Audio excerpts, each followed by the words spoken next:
before you will come for me to say I am instigating the people. I am talking to the Nigerian federal government using your DSS to shut people up and suppress people that are your critics.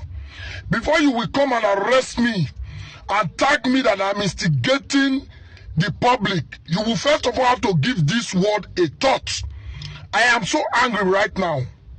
The federal government of Nigeria have no right or whatsoever to sentence Mazi Nnamdi Kanu lifetime imprisonment in a country where the actual terrorists are being granted pardon.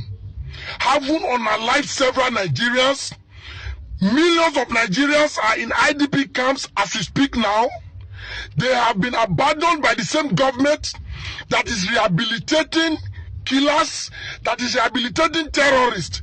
Meanwhile, you are sentencing Mazi Nnamdi Kanu lifetime imprisonment for you, the same you who unjustly accused him of terrorism, sentenced him lifetime imprisonment. You gave him a sentence of life imprisonment in a country where an actual terrorist is being pardoned.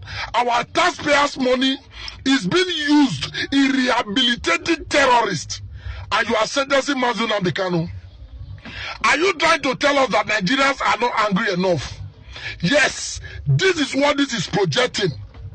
Is it because Mazi Nnamdi Kanu is from the southeast that you now have him convicted to life imprisonment after accusing him falsely of sponsoring terrorism?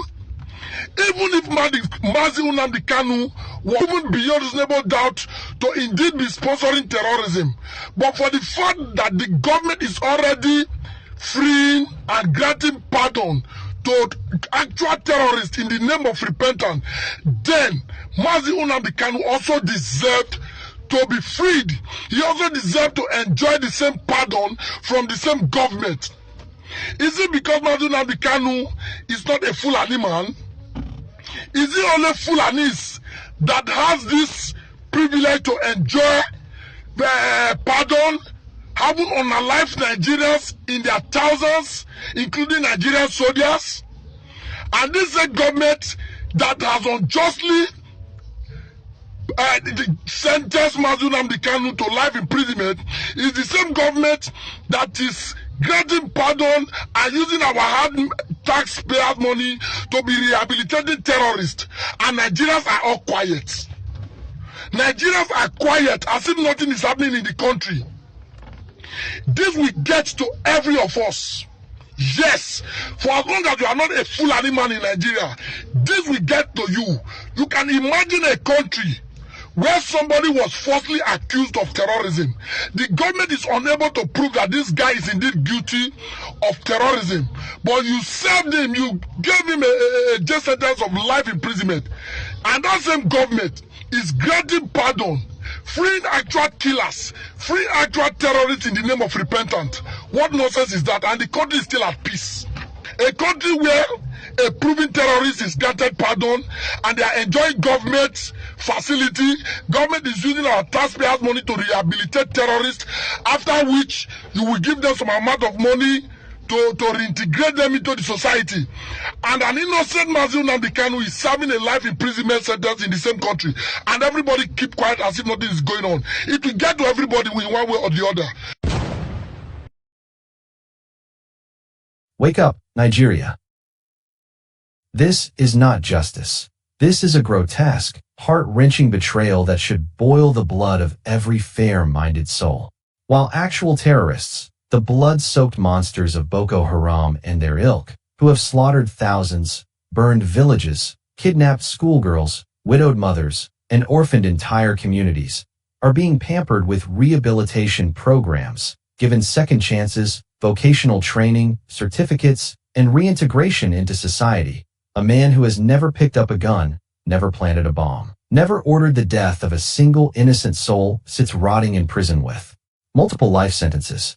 Nnamdi Kanu, the voice of a people crying out for self-determination, was convicted in November 2025 on terrorism and treason charges.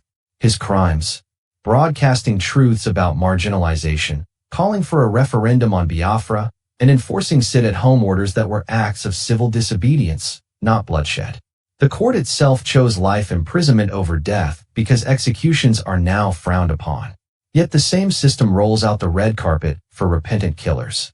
Hundreds upon hundreds of repentant terrorists, over 700 in recent batches alone, are graduating from de-radicalization camps under programs like Operation Safe Corridor. They receive mercy, resources, and a path back to normal life, even as victims of their atrocities still rot in IDP camps, grieving loved ones with no closure.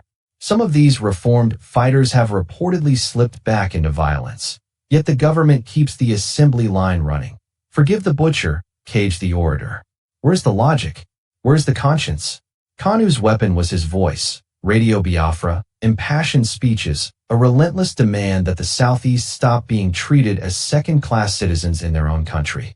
He agitated for equity, for an end to the structural imbalances that have fueled resentment for decades. He did not command suicide bombings. He did not massacre farmers or travelers. He did not traffic children into sexual slavery. His terrorism was daring to say out loud what millions feel in their bones. Enough is enough with the selective amnesia of the Nigerian state. Yet the butchers who turn northeast Nigeria into a graveyard? They get de-radicalization, hugs, job training, and reintegration parades. The message from Abuja is deafening and disgraceful. If you spill real blood in the name of ideology, we will eventually forgive and forget. But if you use words to challenge the status quo and demand freedom for your people, we will bury you alive under life sentences. This is not rule of law. This is selective persecution dressed up as counterterrorism. It reeks of ethnic bias, political convenience, and a deep fear of genuine self-determination. It tells every young Igbo man and woman, your peaceful agitation will be crushed harder than the AK-47 wielding insurgent from elsewhere. It insults the memory of every victim of real terror by equating speech with slaughter. How do you sleep at night? Leaders who champion this hypocrisy. Mothers whose daughters were stolen by Boko Haram watch, repentant, perpetrators walk free while a son of the soil, fighting with ideas and constitutional arguments, is condemned to die in chains. Fathers who lost brothers to insurgency see resources poured into rehabilitating the killers, while the voice that gave hope to the hopeless is silenced. This injustice is a spark. It should ignite righteous anger across the land, not for violence, but for unrelenting, fearless demand for equity, truth, and release. Kanu did nothing that warrants a lifetime in a cage while mass murderers get second, third, and fourth chances. Free Nnamdi Kanu. Not because he is perfect, but because the scales of justice have been violently tilted against him and the people he represents. Because mercy extended to proven terrorists makes the denial of it to a non-violent agitator an obscenity. Because no nation that claims to be serious about peace can afford such blatant double standards without sowing the seeds of deeper division. The cry is rising. The conscience of the nation is being tested. History will judge harshly those who chose to rehabilitate the terrorists while crucifying the innocent voice. Enough. The time for polite silence is over. Demand justice. Demand consistency. Demand freedom for a man whose only crime was loving his people enough to speak for them. Nnamdi Kanu must walk free. The blood of real victims demands it. The soul of Nigeria depends on it. Please kindly share widely. Stay tuned.